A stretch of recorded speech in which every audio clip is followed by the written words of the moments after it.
أعوذ بالله من الشيطان الرجيم بسم الله الرحمن الرحيم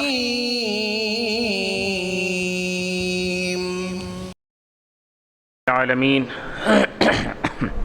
والصلاة والسلام على نبينا محمد وعلى آله وأصحابه ومن تبعهم بإحسان إلى يوم الدين. قال الله تعالى: أعوذ بالله السميع العليم من الشيطان الرجيم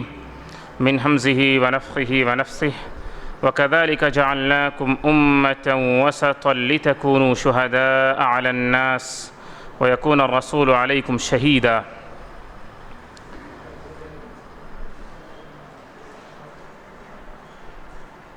استاذ الاساتذہ فضیلت الشیخ دکتور عبداللہ جولم حفظہ اللہ، اور اسی طرح استاذ الاساتذہ فضیلت الشیخ خلیل الرحمن مدنی حفظہ اللہ، دیگر معزز حاضرین، ذمہ داران دعویٰ سینٹر جو مختلف دعویٰ سینٹر سے آئے ہوئے ہیں، آج کے اس دور میں جہاں کی ہم دیکھتے ہیں کہ دعوت و تبلیغ کرنے والوں کی الحمدللہ ایک تعداد جذبے کے ساتھ آگے آ رہی ہے، دوسری طرف ہماری اس قوم کے نوجوانوں کی ایک تعداد ہے جو پہلے سے کہیں زیادہ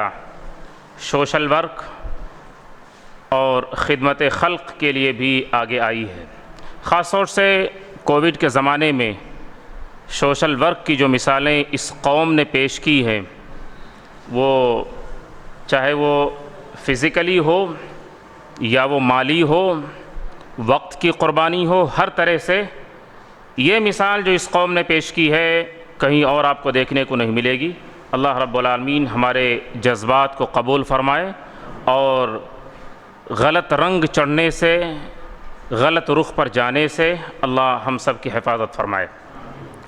یہ جو دعوت و تبلیغ ہے اور خدمت خلق ہے، یہ دونوں ہمارے لیے بہت ضروری ہیں، لیکن الحمدللہ ہم سارے لوگ منہج سلف پر عمل پیرا ہیں،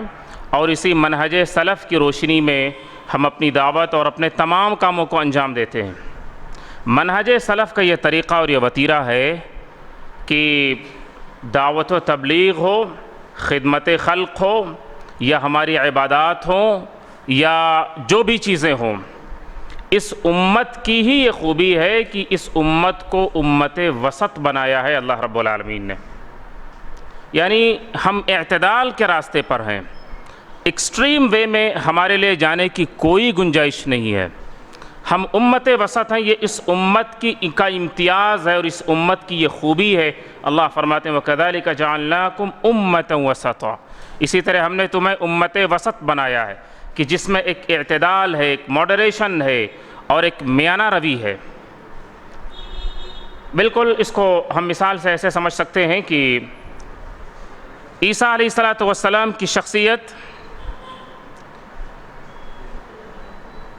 یہودیوں نے عیسیٰ علیہ السلام کی اس قدر توہین و تذلیل اور ان کے ساتھ اس طرح کا جابرانہ اور ظالمانہ معاملہ کیا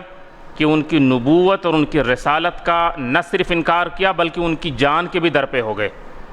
یہ ایک ایکسٹریم راستہ رہا جو یہودیوں نے اپنایا عیسیٰ علیہ السلام کے تعلق سے۔ عیسیٰ علیہ السلام کے ہی بارے میں ان کے ماننے والے عیسائیوں نے جو طریقہ اختیار کیا اور جو روش اختیار کی اور جو عقیدہ انہوں نے اپنایا،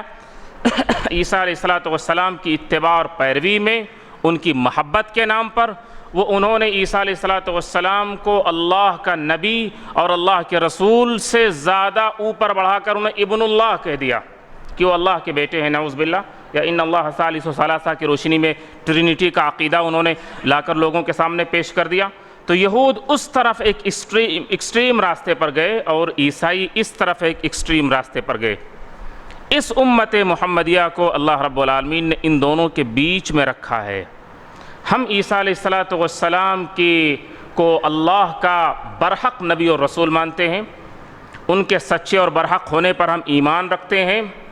لیکن عیسیٰ علیہ السلام کو ہم عیسائیوں کی طرح نعوذ باللہ شرکیہ عقیدہ ان کے تعلق سے ہم نہیں رکھتے کہ وہ نعوذ باللہ ابن اللہ ہے یا ان اللہ ثالث ثلاثہ والی بات ہمارے اندر پائی جائے۔ تو ان دونوں کے درمیان کی جو راہ ہے وہی ہے اعتدال کی راہ، اور وہی اس امت کا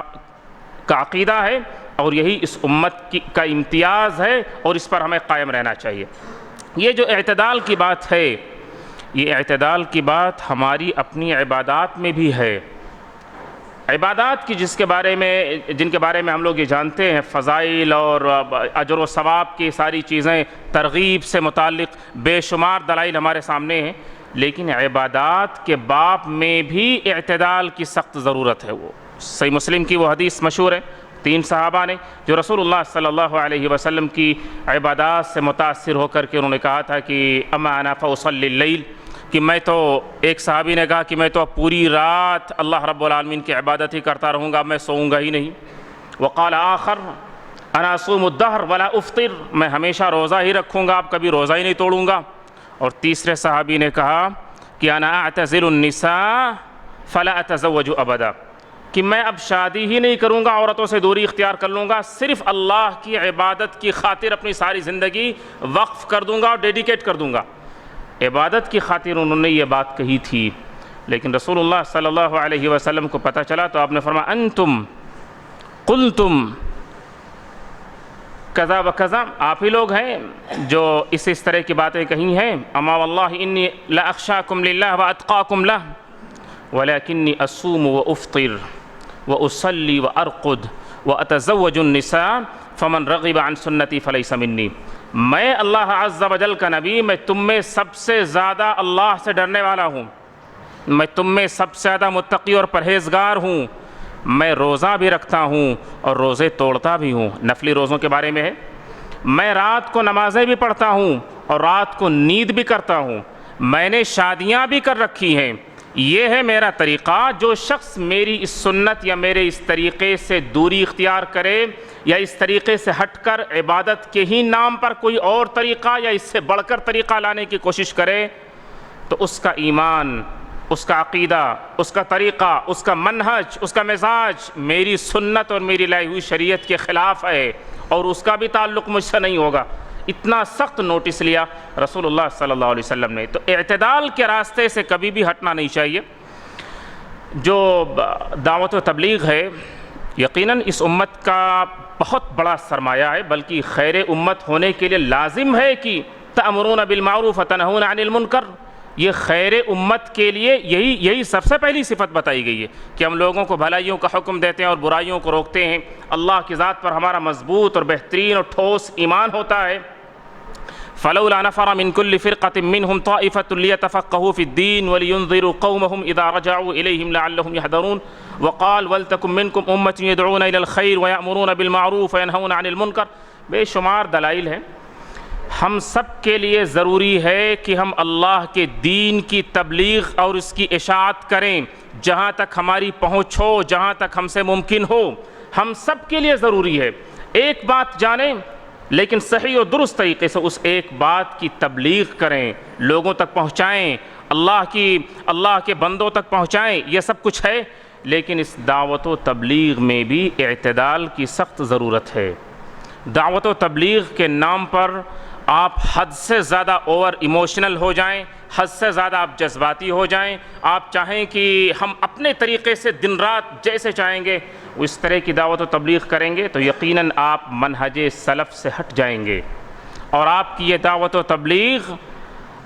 پر اثر ہونا اور اس کے اچھے اثرات اور اچھے نتائج سامنے آئیں، اس بات کی آپ امید نہیں رکھ سکتے ہیں۔ مثال کے طور پر آج کل اس کی مثالیں زیادہ دیکھنے کو ملتی ہیں۔ ضرورت سے زیادہ کسی کے اوپر آپ محنت کرنا شروع کر دیں، زبردستی آپ اس کو 10 منٹ جو بات کہہ سکتے ہیں آپ 2 گھنٹے اس کو سمجھاتے رہیں گے، آپ اتنے آڈیو، اتنے ویڈیو، اتنے لیکچرز، اتنی چیزیں آپ کرنا شروع کر دیں گے کہ آدمی اکتا جائے اور اوب جائے، اور اس کے بعد اندر سے اس کے دل میں ایک نفرت سی پیدا ہو جائے کہ ہمیں نہیں چاہیے۔ آج کل دیکھتے ہیں کہ واٹس ایپ کے ذریعے یا دیگر سوشل میڈیا کے جو سورسز ہیں اس کے ذریعے اس قدر چیزیں بھیجی جاتی ہیں جو آیا فارورڈ کر دیے، حالانکہ اس میں سے بہت ساری چیزیں انتہائی غلط اور بکواس ہوتی ہیں، کچھ تو بالکل بالکل ایک افسانہ کی طرح ہوتی ہیں، کچھ تو بالکل رومرز ہوتی ہیں، یہ ساری چیزیں لیکن ہم بس دین کے نام پر کیے جاتے ہیں۔ اس قدر اگر ہم دعوت و تبلیغ پر آمادہ ہو جائیں گے کہ ہم چھوڑیں گے نہیں جب تک ان کو اپنے رنگ میں نہیں لا دیں گے، تو میں سمجھتا ہوں کہ وہ آپ سے بھی دور ہو جائے گا اور اللہ کے دین سے بھی دور ہو جائے گا، اور اللہ معاف فرمائے کہیں ہم اس کو دین سے دور کر دینے کا ذریعہ نہ بن رہے ہوں۔ عبداللہ بن مسعود رضی اللہ عنہ کے بارے میں آتا ہے کہ یذکرنا کل خمیس، ہفتے میں ایک دن جمعرات کے دن وہ کھڑے ہوتے تھے اور لوگوں کو وعظ و نصیحت کرتے تھے۔ فقال له رجل یا ابا عبد الرحمن لوددت انک ذکرتنا کل یوم، ایک آدمی کھڑا ہوا اور اس نے کہا کہ ابو عبد الرحمن ہماری خواہش ہے کہ آپ روزانہ ہمیں نصیحت کریں، عبداللہ بن مسعود رضی اللہ عنہ سے، آپ روزانہ ہمیں نصیحت کریں، ہم سب یہ شدید خواہش رکھتے ہیں۔ عبداللہ بن مسعود رضی اللہ عنہ کا جو جواب تھا بہت ٹھوس، انہوں نے رسول اللہ صلی اللہ علیہ وسلم سے ڈائریکٹلی اور براہ راست دین حاصل کیا تھا۔ جو رسول اللہ صلی اللہ علیہ وسلم سے انہوں نے منہج و طریقہ سیکھا تھا اس پر وہ مکمل طریقے سے کاربند تھے۔ ہم دین کے بہت بڑے داعی ہیں، ایک ہی رات میں سب کچھ اڈیل دیں گے، یہ انہوں نے نبی سے نہیں سیکھا تھا۔ انہوں نے کہا کہ واللہ یہ ایسا نہیں ہے، میں ایسا کر سکتا ہوں کہ ہر دن میں تمہارے سامنے کھڑا ہوں اور وعظ کروں اور نصیحت کروں اور لمبی چوڑی تقریریں کروں، لیکن میں ایسا نہیں کروں گا۔ میں نہیں چاہتا کہ تمہارے دلوں میں اللہ اور اس کے رسول کے بارے میں یا شریعت کے بارے میں ایک نفرت ڈال دوں۔ کما کان رسول اللہ صلی اللہ علیہ وسلم یتخولنا بها مخافۃ السامۃ علینا، خود رسول اللہ صلی اللہ علیہ وسلم سے ہم نے یہی دیکھا اور یہی سیکھا ہے کہ نبی صلی اللہ علیہ وسلم ہمارے مزاج کا خیال رکھتے تھے، ہم اکتا جائیں آپ اتنی گفتگو نہیں کرتے تھے، ہم بیزار ہو جائیں آپ اتنی واعظ و نصیحت ہمیں نہیں کرتے تھے، لہٰذا واعظ و نصیحت کم سے کم بہترین ایک پریسائزڈ اور صحیح طریقے سے ہو اور مناسب طریقے سے ہو، اس بات کا خاص و لحاظ رکھا جائے، اس میں اعتدال کی سخت ضرورت ہے۔ دوسری چیز، ہم صرف دعوت و تبلیغ کریں، اگر سامنے والے کو کوئی جسمانی بیماری ہے، کوئی پریشانی ہے، وہ اس میں حد سے زیادہ الجھا ہوا ہے، وہ آپ کے دین کی بات سننے کے لیے تیار ہوگا؟ ہو سکتا ہے فزیکلی وہ تیار رہے لیکن مینٹلی وہ بالکل تیار نہیں ہوگا، اندر سے وہ بلکہ وہ انکار بھی کر سکتا ہے۔ کوئی اپنے اولاد کے معاملے میں کسی وجہ سے الجھا ہوا ہے، کسی کا کچھ اور ایشو ہے، تو ہمیں چاہیے کہ صرف دین کی باتیں بتاتے رہیں، اتنا ہی نہیں بلکہ ان کی ضروریات کا بھی خیال رکھا جائے۔ اسے اس وقت جس چیز کی سب سے زیادہ اور شدید ضرورت ہے اس کی تکمیل کریں اور اس کو پوری کریں، اور اس کے بعد ہم اس کو دین کی بات کہیں، اس کے بعد وہ خوشی سے ہماری باتیں سننے کے لیے تیار ہوگا۔ لہٰذا دین کی دعوت کے ساتھ ساتھ لوگوں کے مزاج، ان کی ضروریات اور ان کی ہیومن سائیکولوجی کا بھی خیال رکھنے کی سخت ضرورت ہے۔ میں دوسرے لفظوں میں یہ کہوں کہ انہیں سوشل ورک بھی ان کے ساتھ کرنے کی اور ان کے معاملے میں خدمت خلق کو اپنانے کی بھی سخت ضرورت ہوا کرتی ہے۔ یہ دین کی دعوت و تبلیغ کے معاملے میں یہ ایک توازن ہونا چاہیے کہ آپ صرف داعی نہ ہو بلکہ دعوت و تبلیغ کے ساتھ آپ کے اندر لوگوں کی خدمت اور ان کی ضروریات کو پوری کرنے کا بھی جذبہ ہونا چاہیے۔ رسول اللہ صلی اللہ علیہ وسلم مجلس میں بیٹھتے تھے، آپ بولتے ہی جائیں ایسا ہرگز نہیں ہے، طول الصمت ہے۔ نبی صلی اللہ علیہ وسلم مجلس میں بھی کبھی کبھی دیر تک خاموش ہی بیٹھے رہتے تھے۔ لہٰذا اس بات کا لحاظ رہے، ساتھ ہی ساتھ ہمارے یہاں ایک دوسرا پہلو بھی پایا جاتا ہے، حد درجہ مداہنت، افراط اور تفریط دونوں چیزیں ہیں اور دونوں غلط ہیں۔ مداہنت کی مثال ہمارے یہاں اوور لینینسی اس بارے میں اس قدر پائی جاتی ہے کہ کبھی کبھار ہم دین کی دعوت اور اصلاح کے معاملے میں اس قدر ہم نے اپنے آپ کو دور کر لیا ہے کہ ہم اپنے فیملی ممبرز کو دیکھتے ہیں، ہم اپنے رشتہ داروں کو دیکھتے ہیں، ہمارے ساتھ بزنس پارٹنرز کو ہم دیکھتے ہیں، ہمارے ساتھ اٹھنے بیٹھنے والوں کو ہم دیکھتے ہیں کہ وہ فرائض کے پابند نہیں ہیں، وہ حرام کاموں میں انوالو ہیں، ان کے اندر شرکیہ عقائد پائے جاتے ہیں، ان کے اندر خرافات ہیں، لیکن ان کی اصلاح کے لیے ہم پیار سے کرنے کے لیے تیار نہیں ہیں۔ وجہ کیا ہے؟ تعلقات بگڑ جائیں گے، ریلیشن شپ خراب ہو جائے گا، اور ایک مزاج میں ایک تلخی پیدا ہو جائے گی۔ الحب للہ والبغض للہ کس دن کے لیے ہے؟ کہ محبت صرف اللہ کے لیے، اور اگر دوری اختیار کرنے کی نوبت آئی تو وہ بھی صرف اللہ کے لیے۔ لہٰذا یہ چیز بھی ہونی چاہیے، آپ دین کی دعوت و تبلیغ میں اس قدر سست اور لاپرواہ نہ واقع ہوں کہ آپ اللہ کی نظر میں مجرم ہو جائیں۔ اسی طرح اس معاملے میں تھوڑے سے اعتدال کی اور ضبط کی ضرورت ہوتی ہے جب ہم غیروں میں دعوت و تبلیغ کا معاملہ کریں، اور وہاں پر جب اس مشن کو پیش کریں۔ دیکھا یہ جاتا ہے کہ پہلی بار ہم کسی کے سامنے آئے ہیں اور اسے توحید سمجھانے، اسے دین بتانے کے لیے آئے ہیں،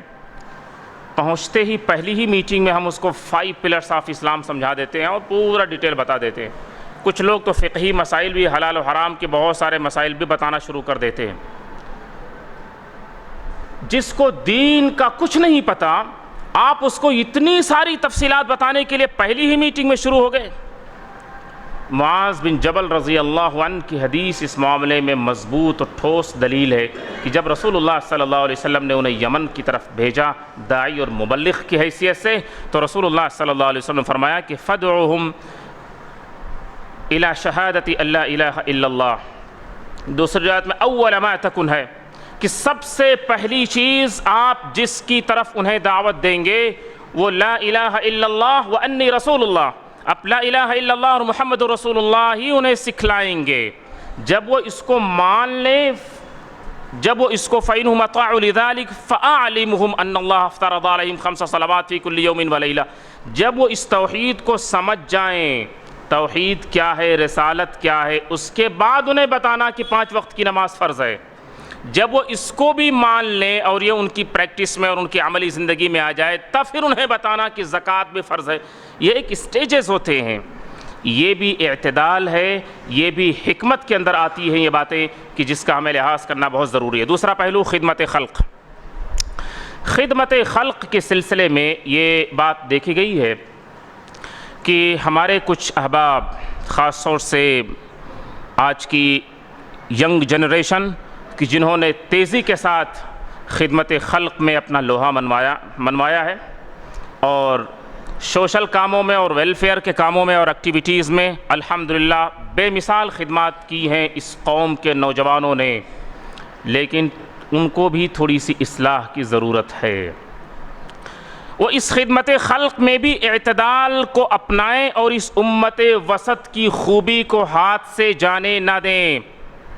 یقیناً خدمت خلق اس امت کا بہت بڑا وصف ہے اور اس امت کی امتیاز ہے۔ کسی کے دل کو جیتنے کے لیے، اپنے اخلاق کی دھاک بٹھانے کے لیے اور دوسروں کو دین کی طرف مائل کرنے کے لیے، ان کے دلوں کے اندر کی نفرت کو مٹانے کے لیے اور اسلام کے محاسن اور خوبیوں کو ان کے اندر اتارنے کے لیے خدمت خلق سے بہتر کوئی دوسرا پلیٹ فارم آپ کے پاس نہیں ہے۔ رسول اللہ صلی اللہ علیہ وسلم کی نبوی زندگی سے پہلے کی زندگی خدمت خلق سے بھرپور ہے۔ سیدہ خدیجہ الکبریٰ رضی اللہ عنہا کی مشہور حدیث جو صحیح بخاری میں ہے، کل ابشر فواللہ لا یخزیک اللہ ابدا واللہ انک لتصل الرحم وتصدق الحدیث وتحمل الکل وتکسب المعدوم وتقری الضیف وتعین علی نوائب الحق۔ یہ ساری خوبیاں رسول اللہ صلی اللہ علیہ وسلم کی انہوں نے جو بتلائی ہیں کہ آپ سے زیادہ بہتر خدمت خلق کی مثال پیش کرنے والا، چاہے وہ سچ بولنے میں ہو، رشتے ناطے کو جوڑنے میں ہو، اور بوجھ نہ اٹھا سکنے والوں کا بوجھ اٹھانے کا معاملہ ہو، اور ایسے ہی مہمانوں کی ضیافت اور ان کی تعظیم کا معاملہ ہو، ہر خیر اور حق کے معاملے میں مدد کرنے کی بات ہو، آپ سے بہتر اس معاملے میں مثال پیش کرنے والا کوئی دوسرا نہیں ہے۔ رسول اللہ صلی اللہ علیہ وسلم نے اپنے اخلاق اور اپنے اخلاق کی عظمت کو سب سے پہلے لوگوں کے دلوں پر اتار دیا اور بٹھا دیا، اور یہ خدمت خلق کے بغیر ممکن نہیں ہے۔ لیکن اس خدمت خلق میں بھی اگر ہم دین کے اس توازن اور اس بیلنس کو ہم سنبھال نہ پائیں گے تو پھر ایک طرف ادھر جائیں گے یا پھر ادھر جائیں گے۔ کچھ لوگوں نے خدمت خلق کے نام پر کیا کچھ کر دیا، اس قدر صبح و شام، صبح سے لے کر شام، شام سے لے کر صبح تک خدمت خلق میں اپنے آپ کو لگا دیا اور کھپا دیا انہوں نے کہ ایک ان بیچاروں کی فرائض اور فرض نمازیں بھی غائب ہو گئی ہیں۔ آپ کی یہ خدمت خلق کہ جو آپ فرض نمازوں سے ہی غافل ہو گئے، آپ کو کس نے بتا دیا کہ یہ بہت بڑی نیکی ہے؟ فرائض سے دور اور نوافل پر آپ اتنے بڑے کاربند ہو گئے ہیں۔ ایسے ہی یہ خدمت خلق حد سے زیادہ کرنے والے، انہوں نے توازن کو اور اعتدال کو جب برقرار نہ رکھ سکے تو یہاں پر انہوں نے اپنی ضروریات کو بھی